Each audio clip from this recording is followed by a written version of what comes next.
So that was the episode 105. Thank you very much for watching. See you later. Bye bye. All right, goodbye. Oh, wait. I messed up. Yeah. I went backwards. Okay. So let's just change it. Okay. Anyway, Don't know that this is the comedic genius that I think you're thinking it is. it was supposed to be, but you kind of didn't go along with I see. my theatrical impression. Okay. Anyway, let's just start with the episode 105. 105. Right. Let's go. Today's topic of the day is top 5 games hard to get to the table. Yes, it is. That's true.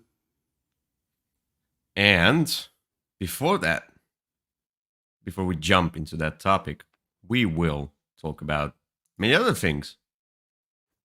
For instance, that's true. For instance, what we have watched lately, which is the Watcher's Babble. Anyway, Kyle, tell me more. Tell me. Ready for me? Well, since I am often accused of watching only the same things, yes. The most recent new thing that I watched, I had some travel last week, and so I had an excuse to download something for the plane, and that was a show called Supacell. Like super? Well, S-U-P-A, I think. A-I? No, A. Oh, S-U-P. There you go. Mm-hmm.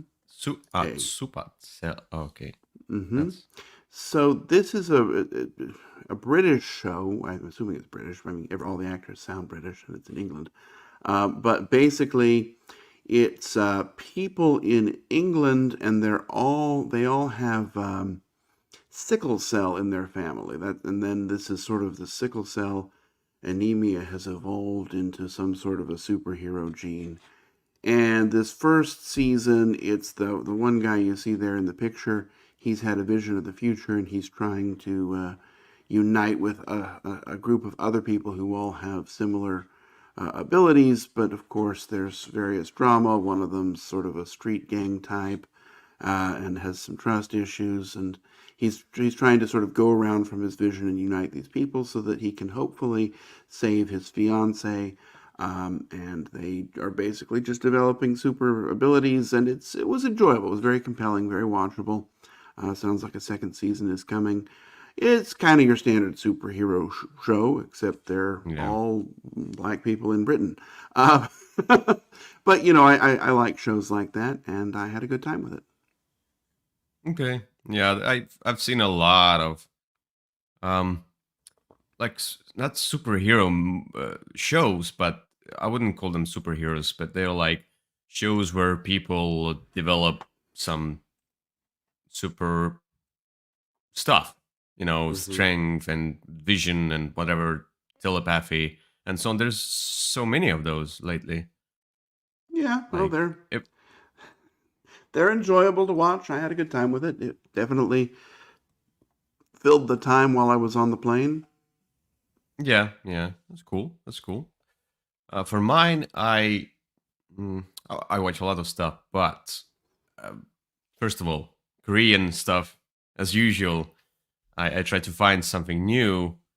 Gyeongsang Creature is coming end of September. The second season, I think, was it not the first, not the third one. Okay. I think it was the second. It's a cool show. I'll talk about it when the season comes out. It's an amazing show. But another show that I watched, and this one is from, I don't know if it was 2020, 2021. I don't know. Anyway, I think the last year was the second season. And then I don't know if the first season will come out. It's called The Uncanny Counter. Oh, 2020. Yeah, that was right. So it only has 2 seasons. And so this is about people who have been given the the powers to be kind of like Grim Reapers.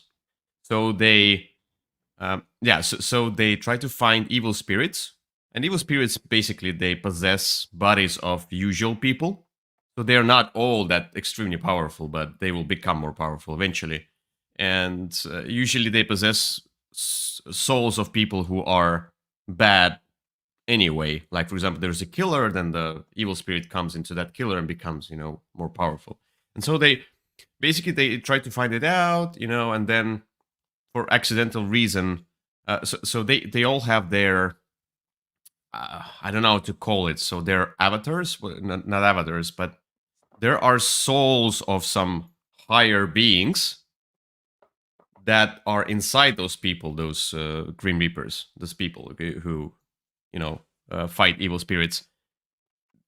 That's why it gives them more strength or healing abilities or vision abilities that they can see memories of people, etc., and so on.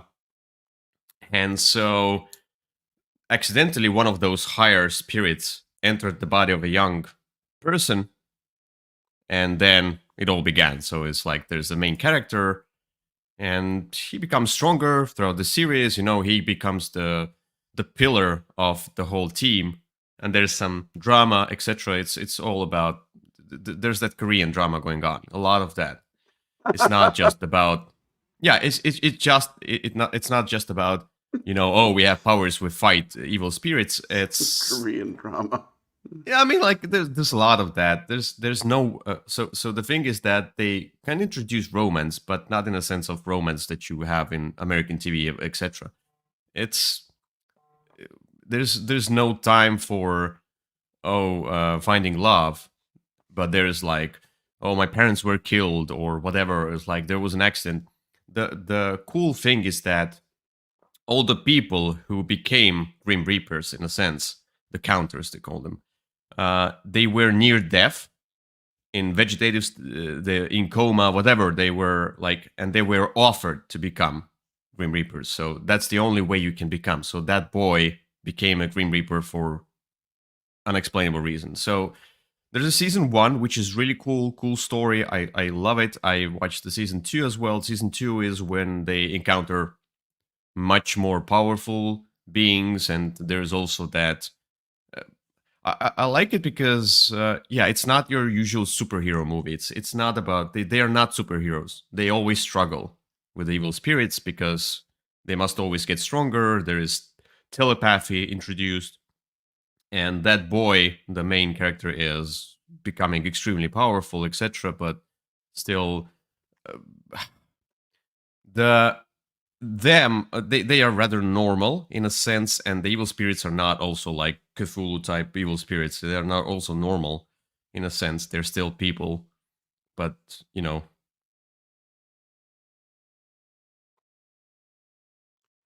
Okay, I don't know what happened here. Am I alone? Am I on? Well, I'm back. Oh, okay, there we go. I'm sorry. I clicked on something and it stopped. Always dangerous. Yeah, I All clicked right. the wrong button. Anyway, it's a cool series. You can see the rating is high. I would definitely recommend it. It has a lot of fighting, choreography, etc. So Okay. the There we third are. season, some people speculate. I don't know. They wrapped it up quite well. I don't know where they go from there because they introduced Chinese spirits into Korean. Like they introduced another country, but they didn't really do much with that country. Anyway, that's cool. All right. All right. Let's get to the next topic, which is recent plays, and let me change this one to Board Game Geek because there was too much of a naked man of a naked watching Korean. angrily. Yeah, naked. Well, I'm sorry. Well, I've been playing a lot of things recently. I did just come back from the Dice Tower retreat, but in keeping with the topic today, and a game that I also talked about on my video about the Dice Tower retreat, but a game that I played recently that really has had a strong hook in me is The Great Wall. So this is not a new Oh, game. the It one came that out. is from Awakened Realms. That's Yeah, the that one. one.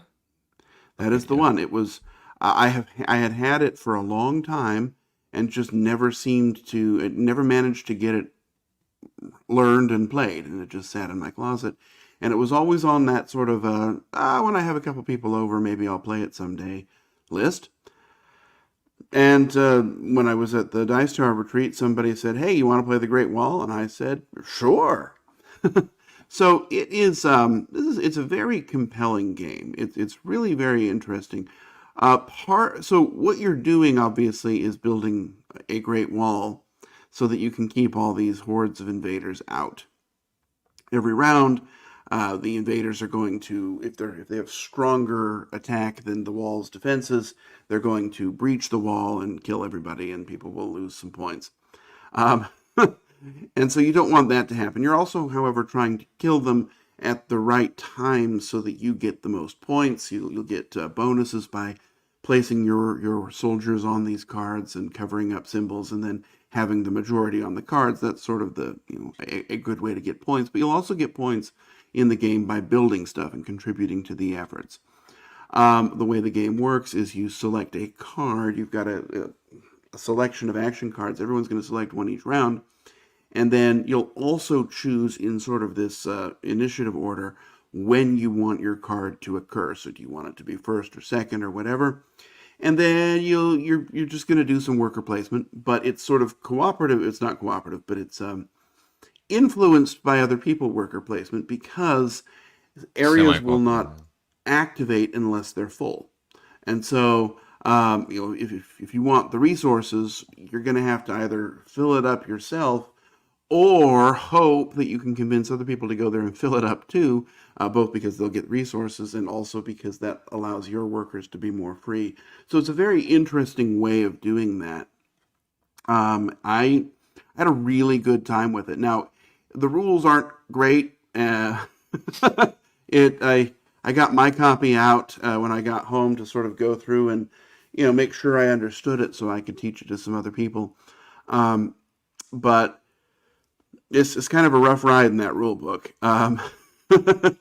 And it's a big, kind of sloppy game, but it does have it has everybody will have special abilities in it, and they're the kind of special abilities that are really interesting and really will define what you can do in the game. And there's lots of those to go around, so you can sort of make powerful combos for yourself during the game and evolve that as well. And it was a really interesting, enjoyable experience. A bit on the long side, but I had a great time with it, and I'm really looking forward to trying it again. Yeah, this is the one that I was thinking about backing. Then I was thinking about buying it. Like it's been out there for a few years, and each time I realize it will be hard to get to the table. That's See? yeah, and then I hesitate, and then I'm like, I need to try it. Maybe it's best. I don't know if it's on the cruise. Should be, because the retreat is the same library. So then I think I should try it there. I don't know why I skipped it.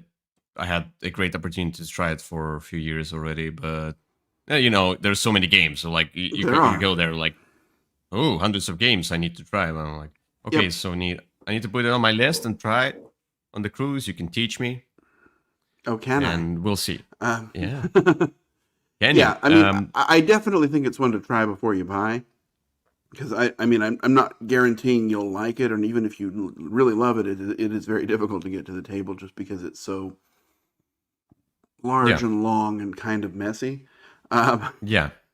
but I had a great time with it. I thought it was really, really quite enjoyable. Great. For my recent play, so I played a few things, but the one I played the most, and we finished the base game campaign, you can call it, whatever, all of the scenarios, is I finally found my way to Destinies. This is the one from Lucky Duck Games, which uses the QR codes And I can totally see why people say it's great solo, because it's great solo for exploration. If you don't want to pace, if you don't want to, just run through the map and try to win, because this is a competitive game.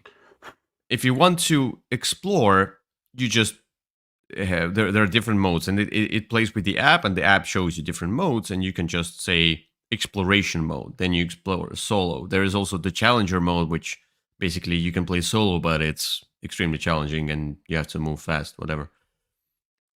But we played 2-player, and I still enjoyed it. At some point, I don't know.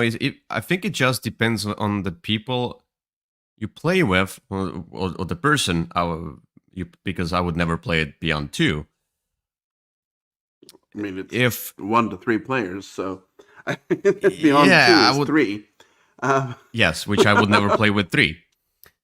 I would never play with 3. But the thing is that if both of you are more eager to explore and not just go for the win, then you will have an enjoyable time. And we kind of agreed with each other when we played with that person. Like, we want to explore. We want to see the story. We want to see what's happening. We want to see what's in that corner.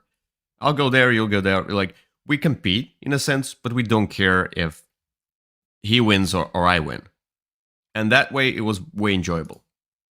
Yeah. There is scanning. There is story. It's not amazing story, but it's a good story. I enjoyed. So I enjoyed just how simple it is. You have the app. You click on the app. It shows you different stuff and dialogues. Some dialogues can affect your future stuff. If you are too greedy or you want to steal something, you're a bad person. Some dialogues, if you choose one thing, it will never appear as the other thing. Like, you can always scan your destiny card, which is like you have 2 missions. Each of you has 2 missions, a good and evil, though I didn't really see what's the good and what's the evil, because sometimes the both missions were like, so is it good and evil, or is it like just 2 different missions I can approach with? It's just 2 different missions. yeah. So yeah, sometimes I usually chose just one of them to concentrate on and just moved on. And it was nice to explore. It's not that much like, so Chronicles of Crime is the first one to use QR codes as a mechanism. Now, Chronicles of Crime, there's a lot of scanning. You just use your phone 100%. All the things, like you want to interact with that, you want to show that person that item, so you scan the location, you go to that person, you scan the person, you scan the item to show to that person. You scan. Sometimes it can become tiring in a sense.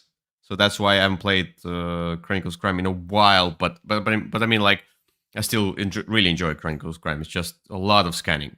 I would have loved for it to be a little bit less. This one is much less. You still scan stuff, but you follow the story.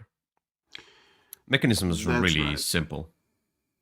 Mm-hmm. So yeah, that's Destinies. We played through all of these scenarios in the base game. I do have Stand and something expansion. There's the Sand and Sea, and then there's some like Fairy Tales one as well. Which would I only have Sea and Sand, whatever it is. I only have that one. I'm gonna play through that one and see. I already read the rules a little bit. I saw that there are new mechanisms and such, like new exploration ways. That could be fun. If it's still fun, and I will then. I mean, it's not all of the expansions I could find right away, so that was the thing that I couldn't buy other ones. But maybe I will, buy other ones as well if I enjoy Sand and Sea. If with Sand and Sea I get tired of the game, probably not. So, yeah. That's my recent play, or several recent plays, Destinies. All in one. So it's Daniel saying. He is saying that he wants to go on the cruise, and that he'll be going to Essen this year. And then asked if we were, and I said I can't because it's not convenient to fly to Germany in October. And And he says he has a Oh, game yeah. coming out this year, which is very exciting. Nice. I I was in Essen last time in 2017. I haven't been to Essen because for me the trip was also doing a lot of videos, interviews, and such. And as I have just no energy to do that when I go to Essen, then Yeah. I don't know. It's like just the purpose to go there and buy games isn't enough for me for a moment. But I want to return to Essen at some point. Yep. Yeah. Speculas. All I'll right. have to look out for that. Let's have a small. So Daniel, as the one who watches our shows, Speculas, let's show his game. Hmm. And this is all about the cookies. Ah. Well, I definitely I like see. those. All right. Well, You we'll have like to. everything related to food. Don't- Yeah, I do. Well, we'll have to look at it when it. Family weight card drafting tableau building game. I see. So there's like scoring mechanisms, and you kind of try to position a puzzle. A puzzle. I see. Well, we'll have to be on the lookout for that. Yeah. We need to move on with the show, but shout out to Daniel and his game Speculas that you can find in Essen. All right. All right. Let's get to the next topic. Oh, and here we go. Crowdfunding. Oh, yes. Tell me more, Kyle. Tell me more. All right. So, what I have for this week is a game that is on crowdfunding again, and that is Everdell Duo. And Where is it? on Where? Kickstarter, I believe. Okay. Okay. And so Everdell Duo, I almost was like, well, I'll just get that one later. Except I saw it at Gen Con. And Everdell Duo just looks okay. But what's coming with it is the big cards for Everdell. One of the complaints about the game is that the cards are all printed in size 2 font. And what they're doing is making bigger cards that people can actually read. Yeah, And they fit in the big box. but the thing is, as you said, they fit in the big box, and the other thing is that it takes more space on the table. But there's a grid of 3x5. Was it? Yeah, Everdell already has space issues. I mean, I honestly, why? well, they're not that much bigger, but the type is bigger, and that'll really help because this game is very difficult to read from a distance. So, I see. I didn't have a and problem. But okay. I took a look at Everdell Duo. Well, you haven't played it in the low light at my brother's house. I see. Yeah. If it's twilight and you're reading by a candlelight, it's very difficult to see cards on the other side Look, of the table. it isn't the problem of the game. Then it's your brother's problem. It's Yeah. well, hopefully the new larger font cards will be will get me. But also, a smaller 2-player version of Everdell. You can see there the card size. Especially you can see the print size. Look at that. 120 by 70. Yeah. It's almost tarot. It is tarot. Yeah, 120 by 70. Mm-hmm. And the only problem with Everdell Duo is it looks like it's really small with those mini cards that no one really loves. But I don't know. I always enjoy Everdell. I need to get it back out again. It's not a hard one to get to the table. Actually, it's quite compelling. But now that it's in that huge box that's the size of a toddler, it's one that I'm reluctant to open. Yeah, I really enjoyed Everdell, and but it never really stuck. I never really felt like I need this game. And I remember we bought this game in Gen Con, I think, the deluxeified version, whatever. Yeah. And I played it with you in Gen Con. I also played it in Board Game Camp in Estonia. And I really enjoyed it, but then there are some things that weren't as great. Like, I like tableau building, but it's also restricting. I don't want this restriction, and I really like this one, but it's also restricting. And there's that huge tree that if you play by the candlelight, you should set it on fire with that candle. Burning tree can add more light to the table. The tree Anyway, is the best part. Plushie toys. Yeah, it's there's a lot of craze about this game. I understand. It's amazing looking game. It's so vibrant. It's so beautiful. But and probably maybe the expansions add more and make it great. On the other hand, then if I need to buy all of the expansions and really make it more don't. complicated, and I I don't know. mean, I like the expansions. The problem with them is that they don't, other than one, there's something like Belfair or something that really just adds more stuff. The expansions change the game in a way that you really would want to put them in, use them, and then take them out. Because there's not, it's not like they all work well together. Especially given the way that some of the Everdell kind of combos work. If you add too many expansions, you'll never see any of them. And so this is one where I rarely say this, but I would say try it without the expansions. I don't think you need everything. Yeah. Look, they are But very different games. I want the cards. Yeah, true. That's fine.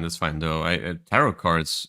If I think about 3x5 and you played 4-player, you need a huge table. It takes a lot of space. 4-player Everdell doesn't really work anyway because someone has to sit behind the tree. As I told you, you can always burn it. No, look, I understand that they are very, very different games, but for me, for worker placement and tableau building, in the best way, for me personally, is Underwater Cities, which there's worker placement, there's tableau building. I told you, they are very different games in a sense, but I mean, like, if we take abstractly worker placement, tableau building, I have much more fun with Underwater Cities. And this one is not enough for me in a sense. Well, maybe maybe you shouldn't back it then. No, I won't. They did have an Everdell pinball machine at Gen Con, and it was free to play. Oh. Anyway, so I did cheat a little bit. Oh no! Oh no! It's not a cheat though, because we didn't have any rules in place for this one. So as you say that, it's a small cheat. It's on GameFound. And the thing is that it's on GameFound. That's not a cheat. Let me see if I can find it this way. So the problem with the one I'm talking about is that it's not live yet, but it's Valheim, the board game. It's not cheating. Why I'm saying that? Because it's by mood. Yes. Look, this one is if you follow the project, you will get a free gift, which is this beautiful ship. So that's why I'm telling you that. That's why I'm talking about this product. Not back it, like wish list it, whatever you do here on GameFound. Follow it right now, so you can get the gift when you back it. It's gonna be live soon. They already posted a lot of updates talking about the gameplay itself, the structure of gameplay, etc. It sounds really cool. So what's Valheim? Why I want to talk about that? So I recently started playing Valheim on PC again. It's a video game. It's a survival sandbox building boss beating game. I wouldn't say it's a boss battling game, but the whole premise about Valheim is that you start as basic Vikings, not like basic people. You don't have anything. You craft your first axe, and then you start chopping wood, and then you progress and progress and progress. You get better materials. You build your houses however you want. It's a sandbox builder. It's like I've never played Minecraft, but they say it's like Minecraft in a sense that you can build whatever you want, however you want.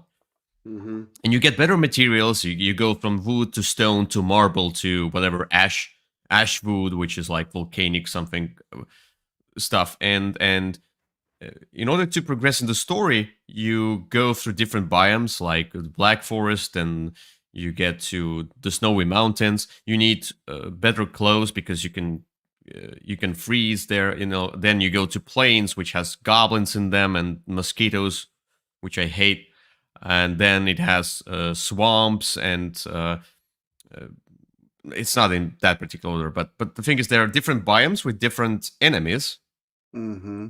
And you need to prepare because some of them are poisonous, some of them are freezing, some of them are do different damage like blunt, freeze, pierce, slash damage. You need to craft your armor, whatever. It's a sandbox. You do everything. You try to survive, and then you eventually get to the boss. Like in the first biome, the boss is an elk moose, whatever it is, eight tier. It's not spoilers. This game is out for. This game is still early access, but this game is out for many years. They are now. They added the new biome now recently into the video game. So yeah, here you see it's a co-op adventure. You explore the map. I haven't gone too deep into the gameplay, but yeah, you craft your items and armor, and then you have some abilities. As understood, that you have some abilities. Then you have your workbench or your house where you put the workbench and different upgrades to make better weapons and etc. You can see this is the one of the bosses, and there are usual things like trolls and like these huge trolls or small goblin-like creatures, dwarves or whatever they are. There's the second boss, which is the Forsaken, etc. So it seems like you will be able to. It's a little bit different because you will have special abilities as your heroes. Because in the base game, you don't have any special abilities, and you get the special ability after you kill the boss. You get its power in a sense, and different bosses, but as you kill them, give you power. The other cool thing about is, in order to progress in the game, you have to kill the boss, because without the boss, you will not get certain recipes to, build better workbenches or forges, etc., and get whatever stuff. It's like it's a progression there. But Okay. I've spent over 300 hours in this game in total. Yes, and I built many huge buildings. So that's all fun, and I you could see there's people who, if you just Google Valheim, you can see how people build castles because it's a sandbox. Anyway, follow this project. It sounds amazing. Well, if you not love familiar with Valheim. the game, but Mood is in my good books just because There's the first boss. There you are. I just got the new stuff for Deep Rock in less than a year after their Kickstarter funded. So yeah, I didn't back it, but it was too much. It was really expensive. Either way, they seem to know what they're doing, and that's always a good thing. Yeah, that's the thing. Mood Publishing did Deep Rock Galactic, and I wasn't sure about this game. I bought it. I played it. It was great. They did a great implementation of video game into board game. So that's why, because Deep Rock is also a video game. And Valheim is an indie game, and Deep Rock is an indie game. So they don't take like huge AAA games like Cyberpunk and Witcher. They take those indie publishers, which are still popular. Do they have... So the Mood Publishing just really fast.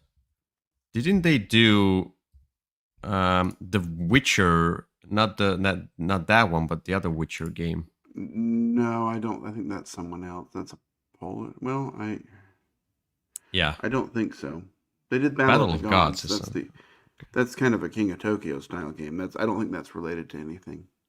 okay. Oh, so Anyway. they had Deep Rock Galactic and Valheim. Okay, cool. Hmm. Anyway, that's a lot of fun, probably. So I'm hoping for the best. There you go. All right, let's get to the next topic, which is buy, try, goodbye. All right. Well, I have some games today to buy, try, and goodbye that are difficult, for me at least, to get to the table. Physically? So, well, for a lot of reasons, each one for its own. The first one is a game famously that I keep buying stuff for and never seem to play. And this game is Black Rose Wars. Okay. Black Rose Wars is a game, its closest comparison is Adrenaline. You are some sort of Okay. a wizard and you're in the Black Rose Lodge and you are trying to destroy rooms for some reason and then also do the final blow to your opponents because that's going to get you points. And you're sort of doing some drafting and deck building while running through this lodge and activating special abilities. It's the kind of game that I think I'll really like, and I sure have a lot of stuff for it.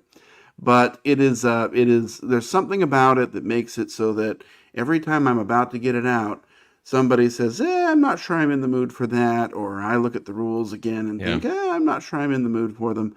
But I like the concept of the game, and one of these days I'll actually play it. Yeah. That's number one. Okay. Number two is a game that I actually got out yesterday because I've been itching to play it again. And then a new game came in and I put it away again and pulled this out. This is a game from Mind Clash, I believe, called Perseverance. It is the first one is out. The second one is coming soon. And it's sort of, you're on an island and there are dinosaurs. And in the base box, there's two separate games that are sort of related thematically, and some of the mechanisms are the same, but they're actually very different experiences. The first one, you are building out your camp, and you're trying to defend it from dinosaurs who are trying to destroy it.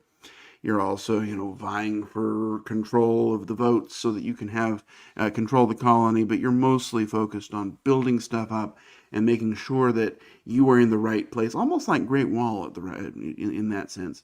And the second one, you're showing the second one here. That doesn't matter; it's part of the same box. Okay.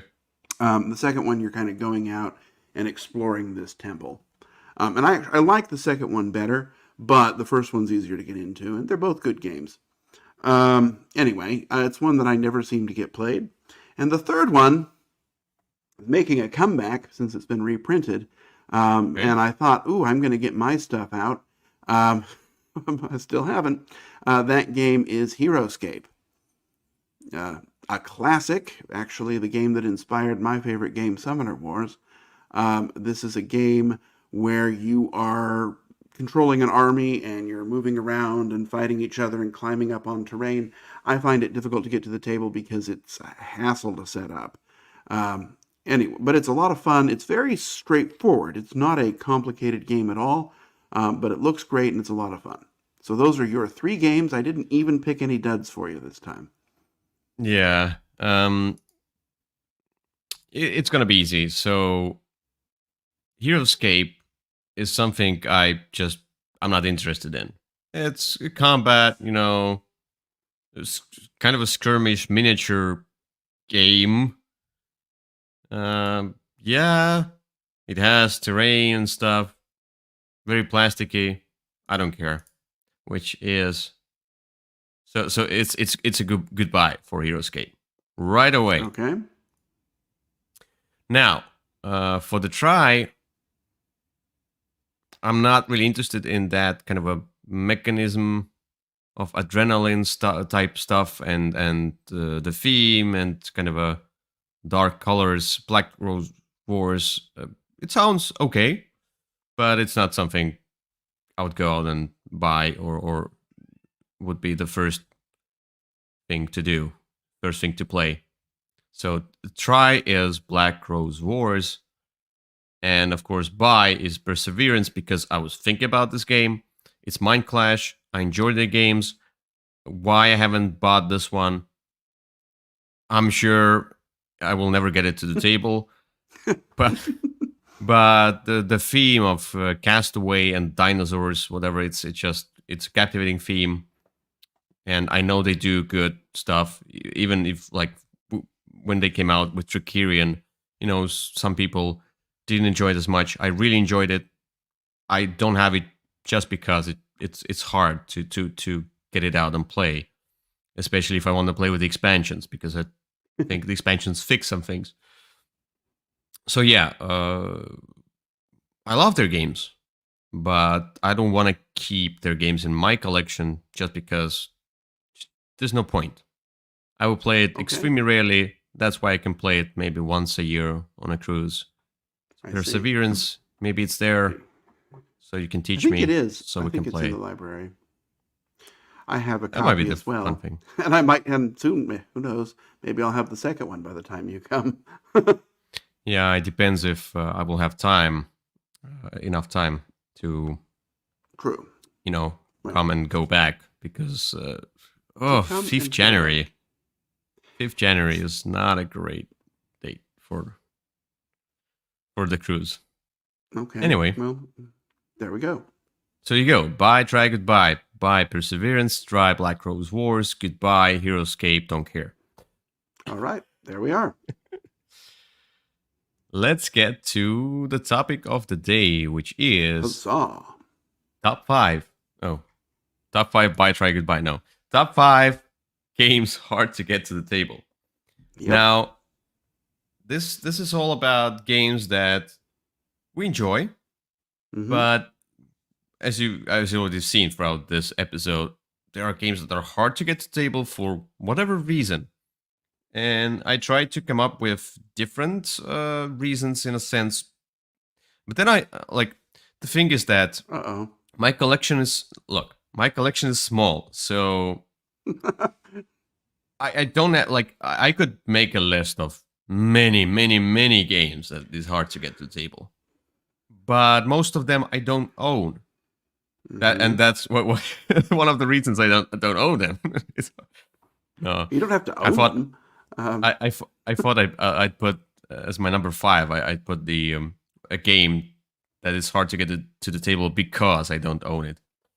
Oh, I don't have it, so it's hard to get to the table. No, I didn't do that. But the thing is that I wanted to make it more personal for myself.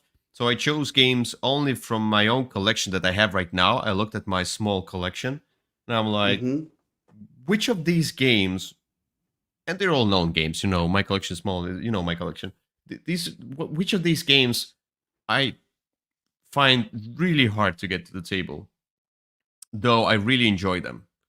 And there's a surprise or two, maybe just one surprise for you, that it's hard to get to the table, but it is.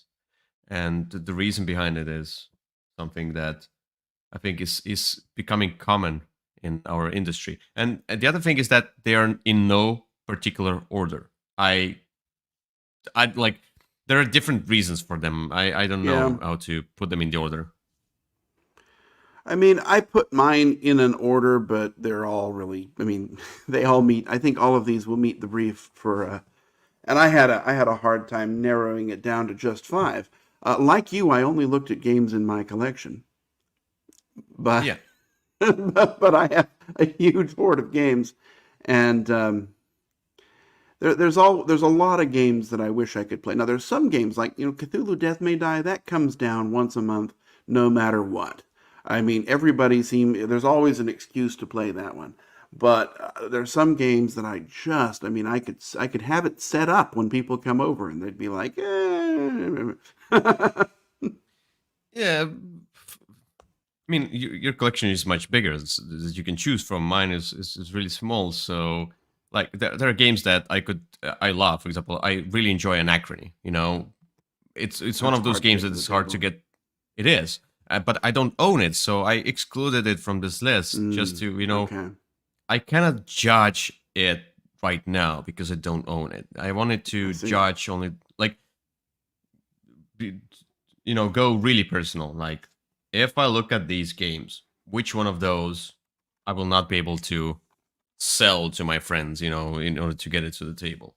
Or which one, if I would go somewhere, if I would, somebody calls me over to their place, which of those games I will not carry with me, all of that stuff. Okay. All right, let's get to number 5. Let's go. Oh, okay. I'm ready. I'm sorry.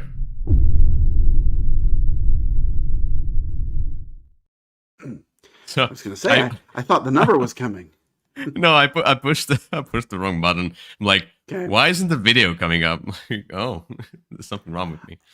All right. My number 5 is almost a gimme for the list, but this is definitely a game. This is the hardest game I own. It's the greatest game I never play. This is one I talk about whenever we're talking about something like this, but this one it's one of my favorite games, but I almost have to let it go from that list of favorite games just because it's so difficult to get played. And that game is Here I Stand. Here I Stand is a 6-player, 8-hour experience. And it is large. It needs exactly 6 players. I know it says it can be played, 1 to 6 or whatever. It needs 6 players. Otherwise, it's not very balanced. It doesn't look great, so that doesn't help. But it's about the Protestant Wars of Reformation. And each player is going to play one of the various powers. You've got, so England and France are kind of going at each other. The Ottomans and the Habsburgs are going at each other, and the Catholics and the Protestants are going at each other. And they're all sort of interacting with each other. And it's a very interesting thematic game, sort of the same card-driven mechanisms as are in Twilight Struggle, just spread out over 6 people and a much longer experience. But yeah, I have to find exactly 5 other people who already know the game, because I don't want to teach it, and who are willing to commit to playing it for at least 4 hours, maybe 5, often 6. And it's just not an easy game to get to the table. I mean, these days I'm lucky if I get it played once every 4 years. It's that much of an event. Yeah, it's probably in my top 5 games. Hard to willingly buy. I mean, if there's a weapon or blackmail involved, unwillingly. Oh, I can see why it's hard to get to the table. there are lots of reasons. There are many reasons, and most of them are that that it requires a very specific group. Yeah, almost a 0.1% of people on Earth. And I will say, it doesn't exactly jump off the table and say, "Please come and play me." Yeah, it kind of screams, "Get away from me." Okay. Anyway, I'll introduce a little bit more beautiful game. But this game is so I play with certain people, a certain group of people, and this is one of those games that's hard to get to the table because it's so confrontational. It's so in your face, and I tried to get it to the table for quite a few board game camps, like we do our own, house board game camps. And I tried to get it to the table each time, and we don't do board game camps every week. We do them like once every 3-4 months. So I've been trying for years. This is Kemet. You can say Blood and Sand. Kemet is a beautiful game. Kemet is not a complicated game. Setup-wise, Kemet is not a... I mean, like Blood and Sand has the insert that helps with that, so it's not because of that. It's not too hard rules. There's a lot to explain, yes, but once you start playing, you understand it all. Setup is okay. The problem is it's confrontational. It's in your face. Like you get there, you get out of there, and sorry, you get in there, and then you start slapping each other right from the start. Okay, you do maybe one or two actions that are just collecting stuff. And for example, one of the people we played with, that was a recent play, I mean this year, uh, he didn't like it for the reason that it's just attacking each other. And all he did was trying to buy the different upgrade tiles that he thought are cool upgrade tiles, but it kind of killed the spirit of the game because he wasn't really trying to play it properly, and thus there was minus one person who could be a force in the game. You know, it's like if everybody's fighting, if everybody's trying to get those temples and win, and if, for example, there is one person ahead and one other person is just not trying at all, it's like, well, I don't care, I don't want to fight. Like, no, that's not how the game works. It's like you're breaking the spirit of the game. It's you. That's why I would never play with that game with them. That's one thing. But that thing, it yeah, does require a specific group. Very specific group, in my opinion. But it's still an amazing game, and I would definitely play it. And I had one person who was not sure about that, but I think the he played for the first time. That I think his experience was diminished because of that other person and the whole like other people as well. They didn't like it. Like the thing is that it kind of I don't know. It's just diminished the experience for everyone. Though I love the game, but he said he would try it again at some point. So I'm like, okay, I need you to try it again, but let's try it with other people who are willing to play the game, not just collect tiles and turtle. I mean, collecting tiles is fun. Yeah, but it's like you collect tiles to become more powerful to win the game and get permanent points. Oh, I see. That's why you do it. Yeah. Anyway, that's my number 5, Kemet, Blood and Sand. There you go. Let's get to number 4. Let's go.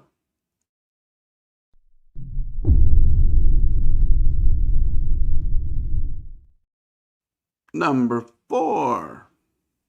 My number 4 is a game that I really enjoy, but it's sort of it's almost a stand-in for a specific type of game that's difficult for me to get to the table.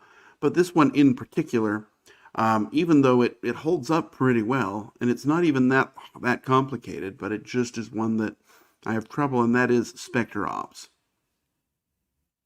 So, any of these sort of asymmetric hidden movement games are going to be naturally difficult to get to the table.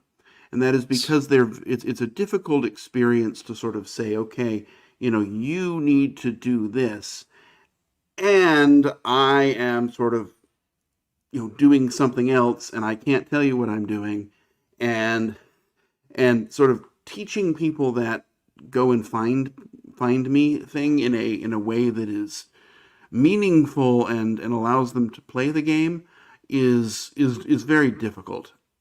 Specifically with Spectre Ops, though, that is because there are these secret equipment cards, and they're lots of fun, but they can kind of ruin another person's deduction by, okay, this thing you didn't know about, I did, and now I'm, you know, completely somewhere else, and I'm kind of running away with it.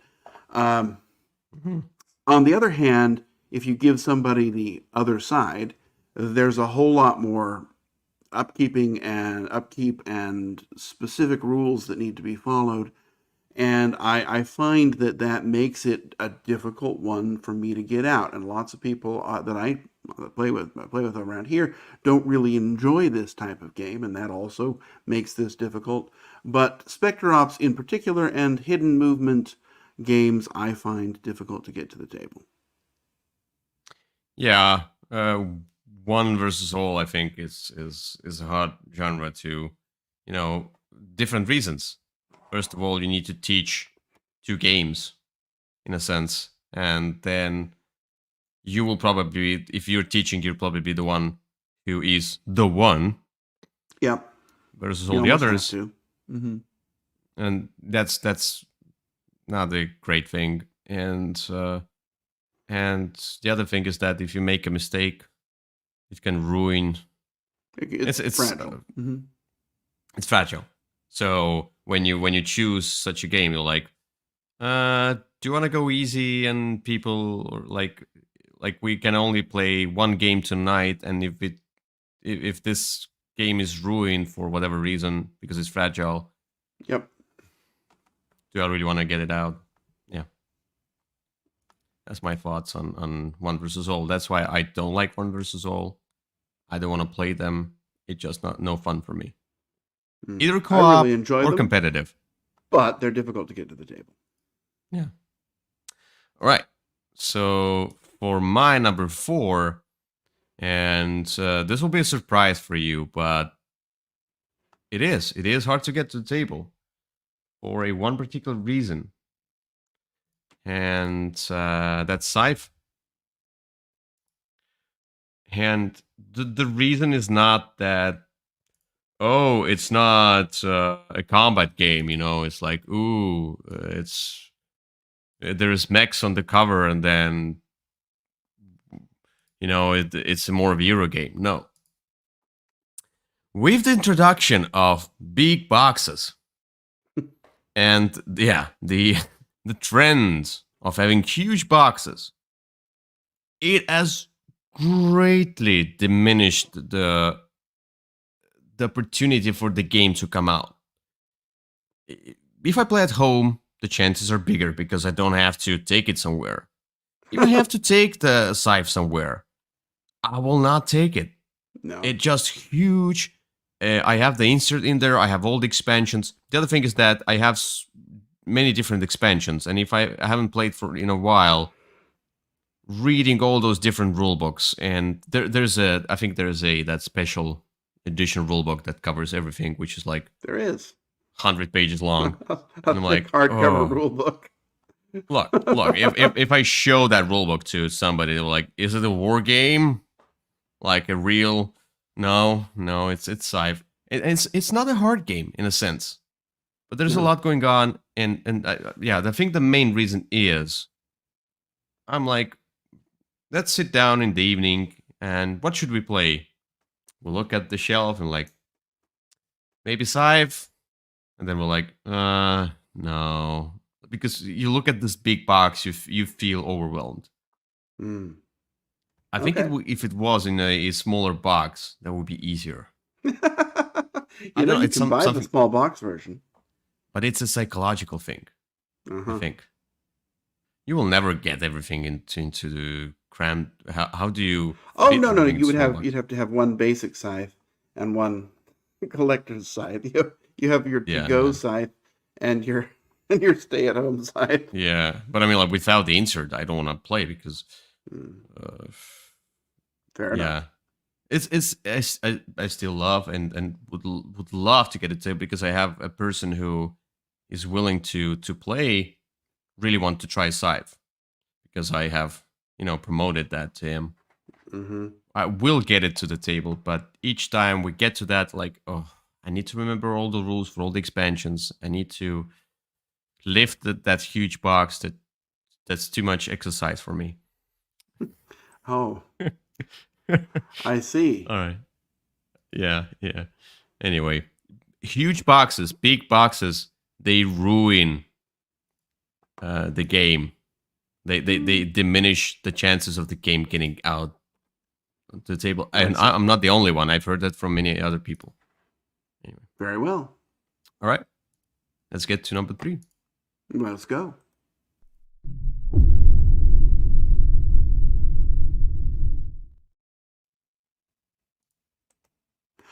Alrighty. My number 3 is a game that won't come as a surprise to you. It is in a big box, but that's the only box that there is for it. It's just a big game. And its size is what gets in the way here. It's not just the size, it's the setup. it is a game that would probably be in my top 100. It might even still be, but it would be probably in my top 20 games because I like it that much. If it were a little easier to get to the table, and that game is Voidfall. Voidfall is a game I love teaching, I love playing, but I do not love setting up. It is a long and complicated process of sorting stuff and then sorting other stuff, and it takes up an insane amount of table space, and it's such a large presence that I personally, when I have somebody over who would enjoy Voidfall, I'm like, well, you probably should have told me an hour ago, uh, and I would have set it up before you came. I have fixed there's some component issues with those ships. I have better versions of the ships now that are a little easier to use. Um, and I really enjoy a lot about this game. I enjoy the way the combat works. I enjoy the way the economics work. I enjoy the way that everything fits together in a nice, enjoyable Euro style puzzle. There's a lot of symbols too, but I find the symbols are actually pretty thoughtful. It's easy enough to figure out what everything means, but this is a tough game to convince someone to play. And honestly, it's a tough game to convince me to play just because, people have said, will you teach Voidfall? I say, yep, set it up, call me when you're ready. And then I'll come by and go over Three the days rules. later. Yeah. It's so much that even when the opportunity presents itself, I'm like, well, I'm not sure. And it's also a hassle to put away. I mean, I know that I'm taking it off the shelf is inviting 2 1-hour experiences that I won't enjoy and 1 2-hour experience that I will. Yeah. I remember when we played it. I remember you started setting it up. I was in US with you, and then I went back to Estonia, and then came back to US, and you just finished the setup. Yeah, it's pretty much right. Anyway, So yeah, no, actually, it's a lot of setup, but the thing is, it's also a lot to get into. yes, A lot. I enjoyed it in a sense. I enjoyed the gameplay. I enjoyed what I understood. I didn't understand everything. It's like, like I mean, like I understood the mechanisms. I understood the rules. I played the rules, but I'm like, I didn't play the game. I played the rules. Uh, I was doing fine, but it's something. It's too much for me. That's something that's too much for me. It's too abstract to invest my time into it because it's Euro game. It's not thematic game. Yeah, there's some theme. I would argue that it's not a space opera game. It's a Euro game made it's more of a huge and space in symphony. space. Yeah. Yes. Yes. Postmodernism. And I was doing stuff. Okay.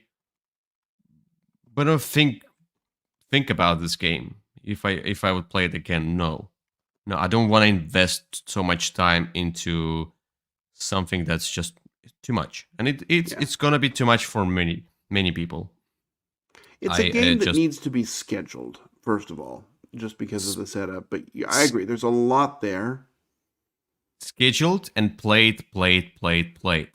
Oh, If you want to buy this game and play it once every few months, don't.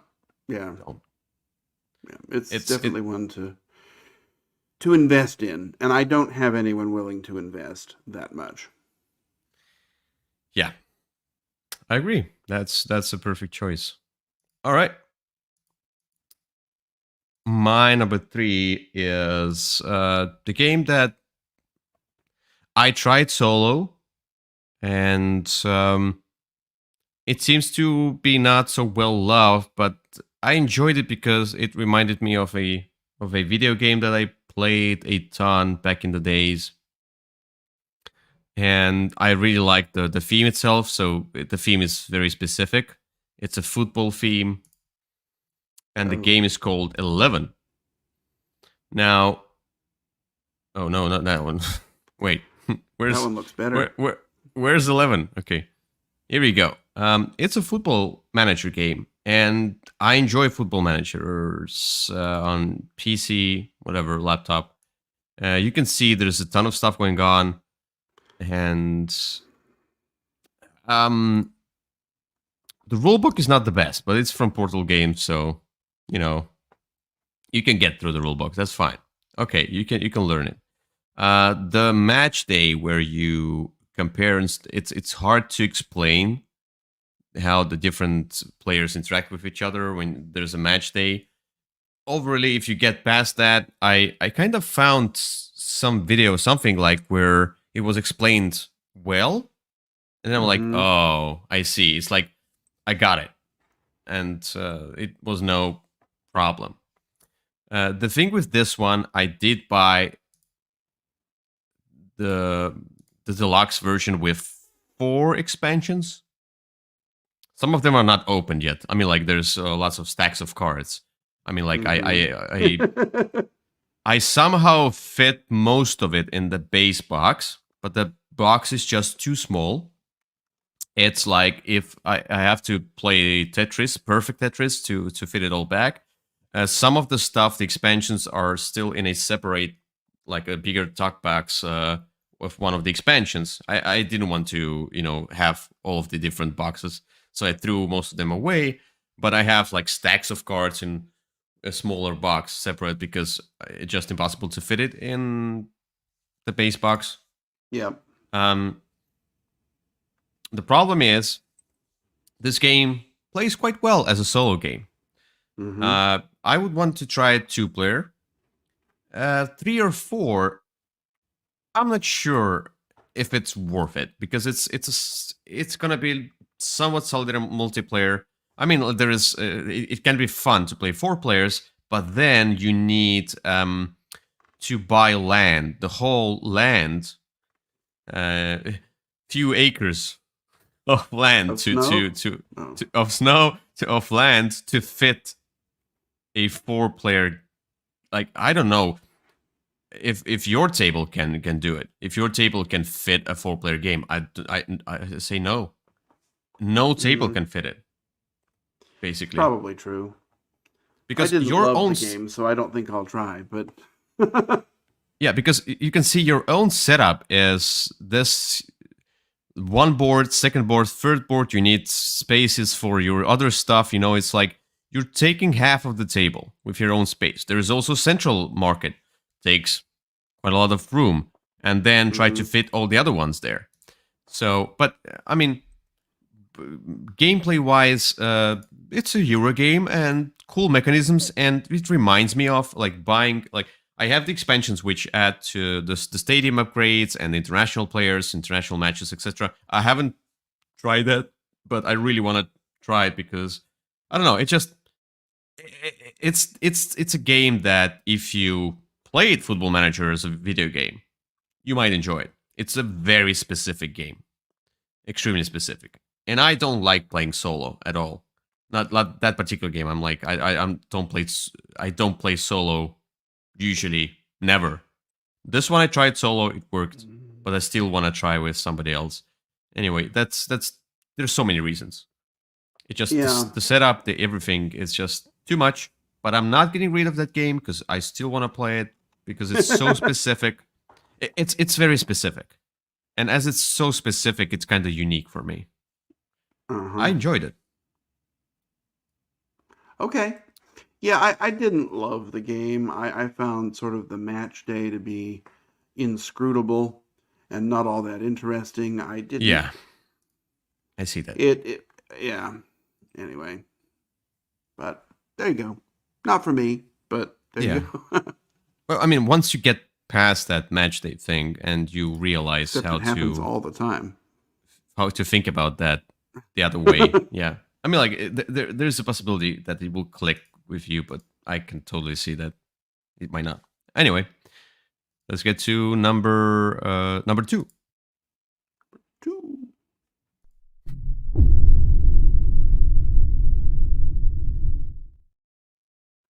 Did Who does you he try work to for? do the train? Two, two, two. Oh, No? that is, of course, when the face of a clock is like the whistle of a train at 2 to 2. Um, Oh yes, I anyway, got it. Yeah. let's go on to my number two. And my number two is a game for two, although technically I think you can play it with more, but it's really a game for two. This is a game that I love. It's a game that has a lot of memories with me. It also is a game I really enjoyed playing. It's my sort of favorite genre is the dueling mages genre, and this is the game that does it perhaps best, and that is Mage Wars. I love it However, too. No, I don't. the issue with Mage Wars is it requires, if we were to play it, I would have to hand you your entire deck of cards, and each turn, go to Arena, that's the sort of core set. You have this binder with all of your cards in it. And each Yeah. turn, you're going to look through the entire binder and select the two that you want to use. And while that is a great choice if you built that binder yourself and you know what's in there and you know what you want to do, if you're a player who does not spend all his time playing Mage Wars, that is a daunting choice and it grinds. I mean, the game just shuts down and it happens every round as you are essentially handed your entire deck and told, please pick the two cards you want to play this round. And again, I love that idea. And if I know the game, I'm in, right?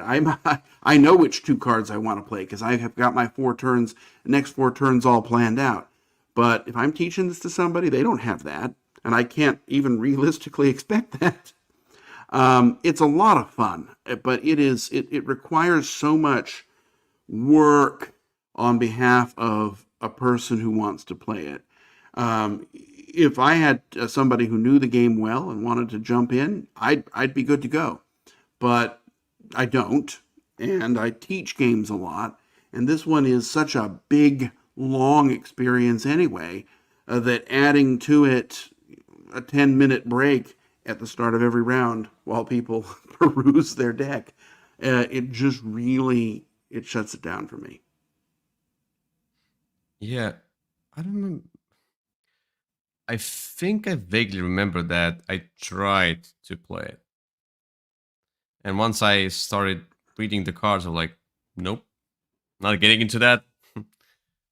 Well, I and the think I've cards have a thought lot of about playing that. keywords and stuff too, so it's not Yeah, even an easy game, even if you're handed your deck of cards.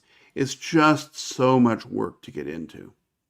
yeah, I can see it's the same as my previous one. Like, for example, 11 is a lot of work to get into. Is it worth that work? If you get into it and if you enjoy the theme, let's say, and you enjoy the gameplay itself, it will be a blast for you at least, you know. But then to get there is a huge obstacle. You know, it's a huge challenge, not obstacle. Sorry, challenge. Yeah. All right. Hmm. My number two is a well-loved game and loved by many people. And there's also different versions of that. There's the third version coming out at some point. I will maybe buy it. We'll see. I need to look at the when it's out and the reviews are out because I don't need the whole Deluxified stuff. I'll buy the base game. I'll be happy. This is one of my favorite games of all time. It's Nemesis. And I'm sure you can relate to that. It's hard to get to the table. There's different reasons. So, what are the reasons? One of the reasons is that it's huge in a sense. There's some deluxe versions, but anyway, it's big. It's oh, they have three. They have those terrain pack or something like that.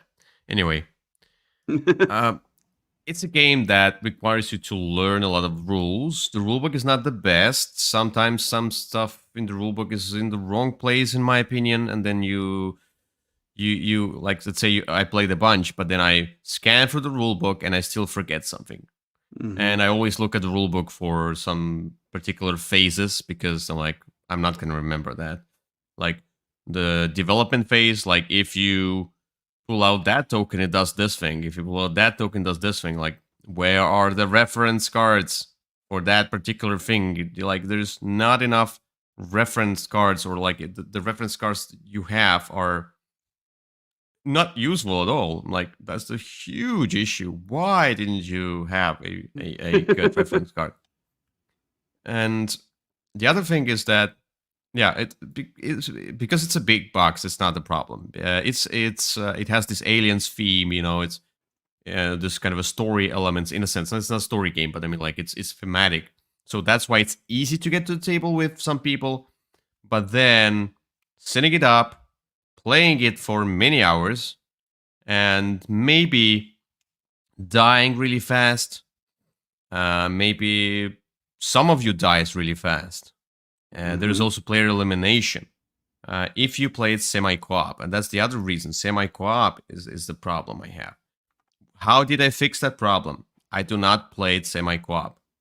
I never played semi-co-op. I played fully co-op. There's a variant mode, fully co-op mode, where you can revive people as well. But I mean, like, you can get killed, and once you're out, if other people will not be able to revive you because they didn't find the surgery room, whatever, you're out. Yeah, it's a fragile game, very fragile game, but it's very rewarding. But yeah, all of that stuff combined: rulebook, setup, long play, fragile play, make it hard to get to the table. If I have one evening, like if I start at 7 p.m., I need to set it up, I need to teach it, and we're gonna play it for 3-4 hours. It's gonna be midnight already. It's just so much time going on, so much time taken away. And one of the things how I tackled the learning curve is that I only teach essential parts. And when we get to particular events or a monster or whatever, let's now learn how to deal with that. It's now I just explained the basic stuff. Like, you can go explore, turn over stuff. You need to roll the noise check. Everything else, let's see what happens. And then we can start quicker. We learn as we go. Yeah. So I think that's the only way to teach it. And if there are people who say, no, I need to know all the rules in advance, then go and play by yourself. I don't want to play with you. Oh. Not Nemesis.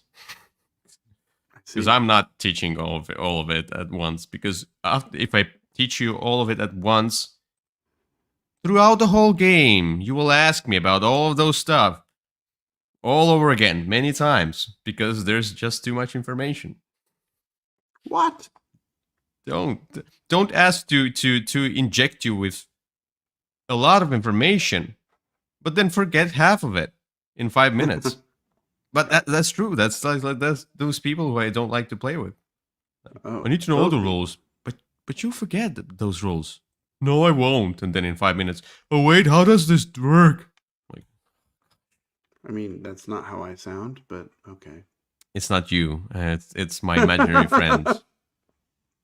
It's my split personality thing. Got it. Hello, I'm Jack. Okay, I'm sorry. Okay. Yeah, there we are. No, I definitely, that's one I actually thought about. It's a game I enjoy, but I I agree. It's a very difficult game to teach and learn. So, I never play it either. All right. Let's get to the final number. Number 1. Number 1.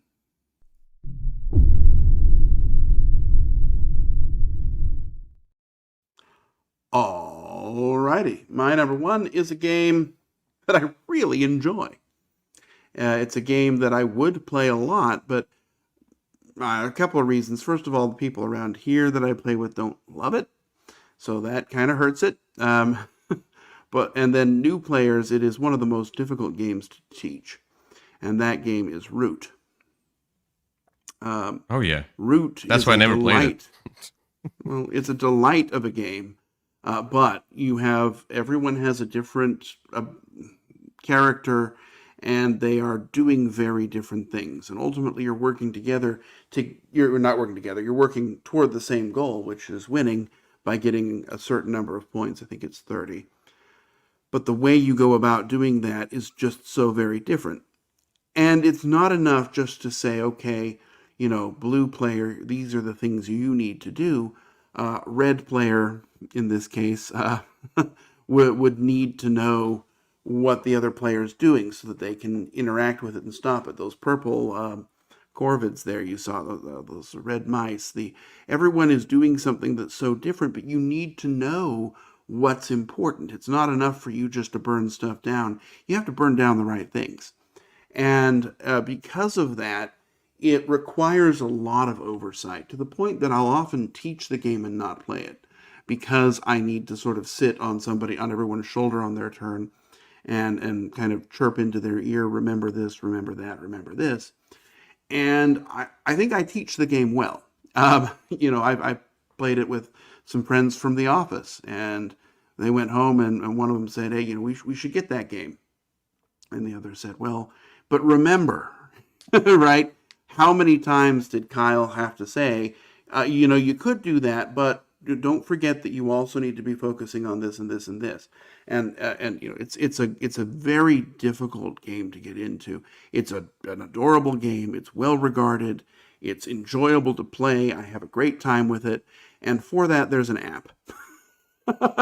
I mean, that's actually the best way to learn the game is to sort of hand somebody my iPad and say, here, go through the tutorial for your faction, because it's just a tough game. There's such a barrier to entry. And because of that, it's possible people might not have a great first experience, which will make them not want to come back and try it again, which is what people need to do in order to enjoy the game, is to sort of try it again and figure out how stuff works. So it's one that I love, but I never seem to get to the table. Yeah, I own the game, and I even bought the expansion, even without Which playing the one? base game. Oh, I don't remember the first one. okay. It was a long time ago, and yeah, the biggest problem is that I could never get myself together to learn 4 different mini games in a sense, and then teach it, and then try to enjoy it myself. Like, if let's say I haven't played it before, you haven't played it before, none of us has played before. I am tasked to learn it, to teach it. Mm-hmm. It's gonna be not a great time, I imagine. At least for me, I don't like that. I don't like games. I can say I don't like games, but why I never play those completely asymmetric games, because it just too much for me. I really want to get into it and enjoy, and if we have a question, it's a common question. How do we do that? And it's the same answer for everybody else. You Mm-hmm. know, here I need to remember too many specifics. So that's why I never played it, and I don't care if people say you need to play it. No, I don't. There's so many games. Oh, I need to play it. I just don't have anyone to play it with. Yeah. I think it's another lifestyle game in a sense. Like, it's like Voidfall. If you buy it, you have to play it. You have to play all the different sides, I think, to Oh yeah, understand them definitely. better. Mm-hmm. That means you need to play it 4 times at least. You have to play it Paid. constantly, not just once in a few months, because you will forget if you play, like, let's say you say those mice, and then you play the birds. Uh, in few months, you will not remember anything about mice, most likely. So, except that birds eat mice. That's They my logic. can. All right, Anyway, let's get to my number one. let's go. And I thought that might have been on your list. I think I know why it's not on your list, because you most likely play it solo. And when you play it solo, you don't have that problem, and you played it a lot. So my number one is Imperium, and you can take any. Yeah. This was definitely classics, on my short list. Horizons, Legends. Let's go Horizons, because I recently bought it. I have not tried Horizons, but it's a bigger box.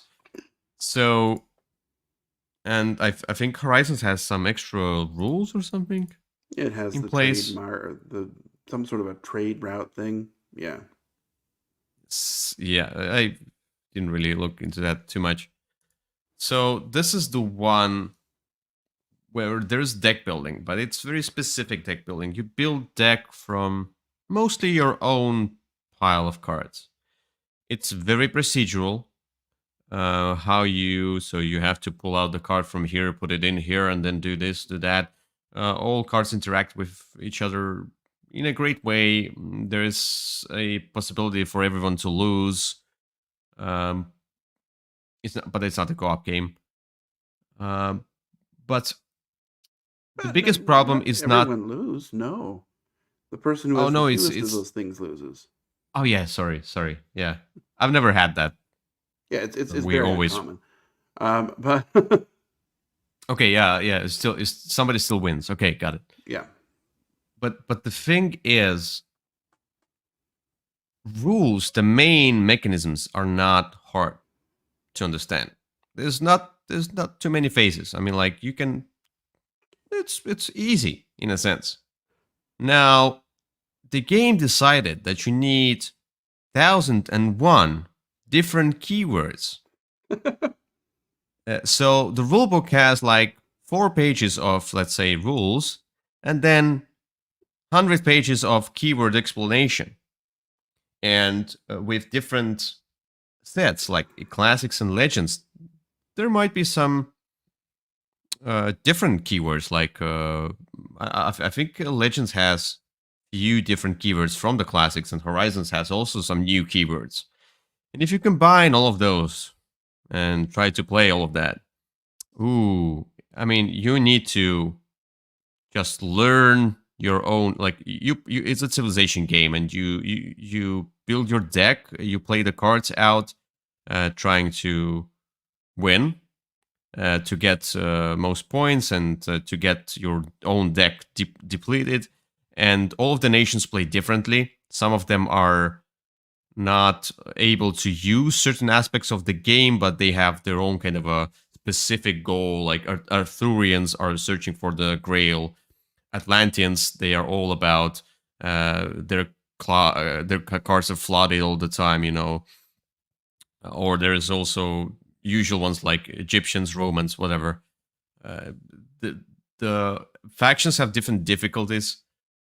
But yeah, all of those keywords, like, if it's really hard to get to the table. I don't like to play solo.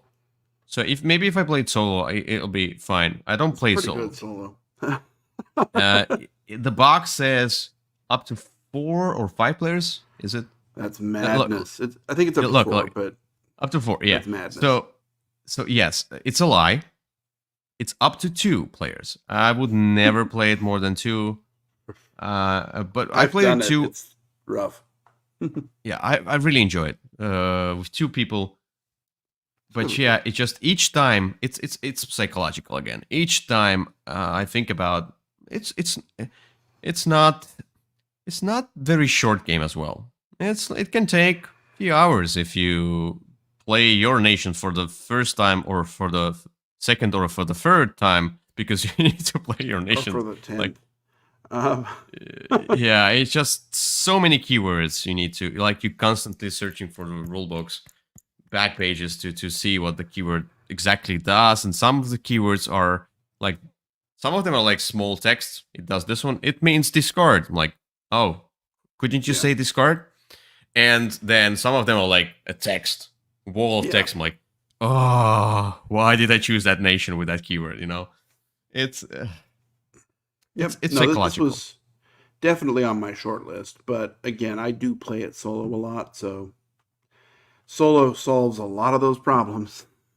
But then when you get someone else to play who hasn't and hasn't joined the cult yet, um, it's a lot of initiation.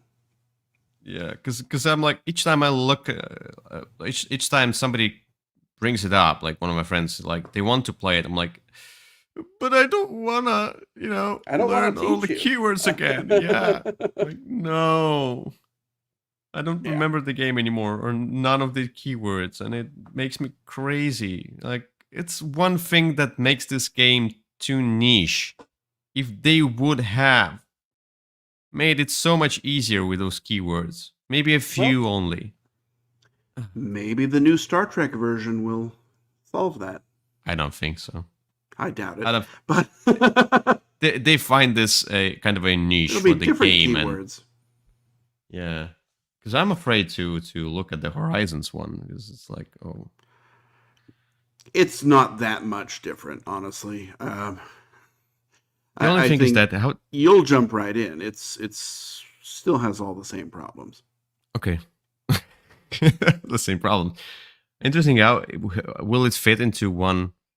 It should fit into one box, the big box, like all the other sets. No, it doesn't. Well, not if you want to organize it. If you just want to Yeah, dump the but cards in, then they fit. oh yeah, sure. I thought about that. Maybe I'll just dump the cards in and label the zip bags, Yeah, or there will be an insert. I think no. there's an insert to hold all the cards only from Horizons, and it's a weird insert. You'll see. Is it laser rocks? No, it's just printed in there. It's Oh, you mean you mean a separate one the that you can buy? Well, yeah, there's some on Etsy. I bought one, but it doesn't come with dividers, and so it's a mess. I found this thing. Look here. So this one is laser rocks. Mm, That's that nice. one, yeah. Huh. And Well, it seems to have like the Sea Legends, Horizons mhm. Classics. Well, Well, that it's might be a good only 60 euros. Oh. plus several hours of work. Um, Oh, oh, that's cool. See? yeah. All right. Huh. Well, there's your game. You can spend another 60 euros on it and then get it to the table. Yeah, I might just, get my zip bags and label it, and I'll be fine. Or just keep all three boxes, though. I really don't like keeping all three boxes separate. The only thing is that I don't understand, and I'm sorry, this is not a topic of the day thing, but one thing I don't understand about this one is they give you, so basically they give you so many components from like, the Classics has its own components because it's standalone than the Legends, but you don't need. Some of them are double, but I don't know what should I throw away, what should I not throw yeah, away. that's tough. Yeah, figuring out which of those sort of core card sets to keep is an experience of its own. A core, even the cards. I Well, thought yes, the that's tokens. the thing, right? Because the tokens you can keep as many as you realistically use, but no, the core cards like those market cards, there's a whole lot of duplicates in there, and you have to pull out the blue ones, those little blue flag cards that you're not that match the civilizations from the set you're using. So it's not even that easy to combine. But when you mix it, you have to somehow like match some market cards in a sense that you don't use Yep, those, but you use those, something like that. that's So right. if you don't use that, you use that. It's Yeah, yeah. it's fun. Anyway, that's it. Very streamlined. Um, That's it. all right, Still a good game. it is. It's a great game. Not for the faint of heart. So here we are, finished with the episode. Here we are. All done. And all done. Maybe next time I was thinking about you talked about apps. There might be some interesting topics with apps, like for example, top 5 games that could be an app, which are still not. Oh, we can Eh, think about that. We'll Yep. find something, I'm sure. And I'm still eager to do my top 100, but each time I think about that, it's like it's hard to get to the table. My top 100, It like is. It's a lot of work. it's each time I think about it. No, I don't want to just compare. That's why I only do it every other year. Um, I'll do it. I'll do it this year. I had to do it I think in April was my, yes, you did. but then kind But of then you didn't. didn't. Hmm. I will do it. I will still do it. We might do it in the You near can't future. come on the cruise if you don't do it. Yeah, kind of thing. No, I'll do it very soon. And also Okay. because the Essen is coming up. So if we see you in 2 weeks, and sometimes you see there were some bigger gaps between our episodes, like a month or something like that. It's just because sometimes somebody of us is traveling or doing other stuff. It's just hard to get together. For example, Kyle had a season of different events, conventions, so we Yep. couldn't record. We couldn't go live earlier, Yeah. and let's hope we can get back to that. And then in 2 weeks, most likely that I remember that there's Essen. I think we'll do our Essen preview list. So stay tuned. Right. That might be fun. Well, we'll see in 2 weeks. Yep. Thank you for All watching. right. We'll see you another time. Bye Bye bye. bye.